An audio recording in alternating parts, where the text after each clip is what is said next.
Razia motor yang menggunakan knalpot modifikasi viral di media sosial. Pengendara motor berknalpot racing pun kocar-kacir dengan tindakan tegas aparat kepolisian di Lembang, Jawa Barat. Suara bising knalpot yang tidak standar ini sudah banyak dikeluhkan warga. Mereka merasa terganggu dan tidak nyaman dengan suara tersebut.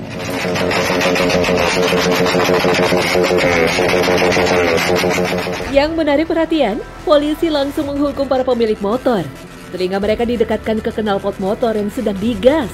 Alasannya, agar pemilik motor tahu bagaimana rasanya mendengarkan suara knalpot yang memekakan telinga tersebut, sehingga memberi efek jera kepada mereka. Bukan kali ini saja polisi merazia pemotor berknalpot modifikasi. Di beberapa kota besar juga dilakukan tindakan tegas. Tak hanya menghukum pelaku mendengarkan suara bising motor sendiri, polisi juga menyita knalpot yang memekakan telinga ini. Selain melanggar undang-undang, knalpot dengan suara bising ini pasti menimbulkan polusi udara serta berpotensi mengganggu kenyamanan masyarakat dan bisa mengganggu ibadah. Dalam Islam, ditekankan agar setiap muslim memperhatikan tingkah lakunya, jangan sampai menyakiti orang lain baik sengaja maupun tidak. Allah Subhanahu wa Ta'ala berfirman, "Dan orang-orang menyakiti orang-orang mukmin dan mukminat tanpa kesalahan yang mereka perbuat, maka sesungguhnya mereka telah memikul kebohongan dan dosa yang nyata." Quran Surah Al-Ahzab ayat 58.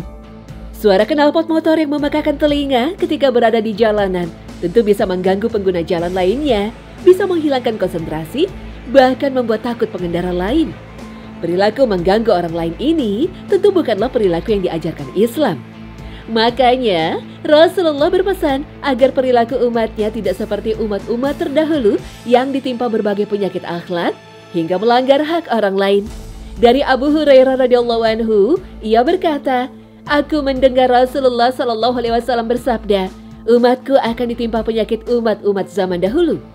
Para sahabat bertanya, "Wahai Rasulullah, apa penyakit umat-umat zaman dahulu?" Beliau menjawab, kesombongan, melewati batas, memperbanyak harta, saling berkhianat di dunia, saling membenci, dan saling hasad, sehingga berbuat bagyu, melanggar hak orang lain. Hadis riwayat Al-Hakim. Jika pemotor tersebut lewat di dekat masjid, tentu suara bising knalpot yang memekakan telinga bisa saja mengganggu orang yang sedang sholat.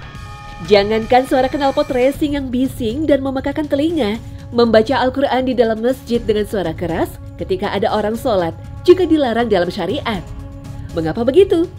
Karena orang yang sedang sholat berarti sedang bermunajat kepada Rabb-nya, berdoa dan mengagungkan Allah Subhanahu wa Ta'ala.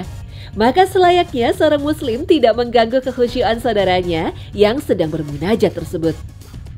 Dalam hadis dari Abu Sa'id Al-Khudri radhiyallahu anhu disebutkan, ketika Rasulullah sallallahu alaihi wasallam beriktikaf di dalam masjid, beliau mendengar para sahabat membaca Al-Quran dengan suara keras. Maka beliau sallallahu alaihi wasallam bersabda, "Ketahuilah sesungguhnya masing-masing dari kalian sedang bermunajat kepada Rabb-nya. Maka janganlah sebagian dari kalian mengganggu yang lain, dan janganlah sebagian mengeraskan suara di atas yang lain dalam membaca Al-Quran." Atau beliau bersabda di dalam sholat. Hadis riwayat Ahmad dan Abu Daud. Ulama menjelaskan, segala perbuatan yang bisa mengganggu orang yang berada di dalam masjid atau yang mengarah pada perbuatan itu, maka hal itu terlarang.